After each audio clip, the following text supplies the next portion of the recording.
बांगलादेशातील अलीकडच्या घटनाक्रमानंतर भारतामध्ये देखील अशा प्रकारची परिस्थिती निर्माण होऊ शकते अशी वक्तव्य अनेक लोकांनी लगेच केली।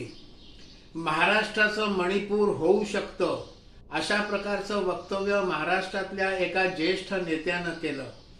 बदलापूरच्या शाळेतल्या घटनेनंतर बदलापूरमध्ये झालेलं हिंसक आंदोलन आणि अराजक माजवण्याचा झालेला प्रयत्न आणि आता कालचं ममता बॅनर्जींचं वक्तव्य, त्यांनी असं म्हटलं की बंगाल जर पेटला तर आसामही पेटेल, ओरिसा पेटेल, बिहार पेटेल, उत्तर प्रदेश पेटेल। हे म्हणजे अराजकाला चिथवणी देण्यासारखं होत आहे।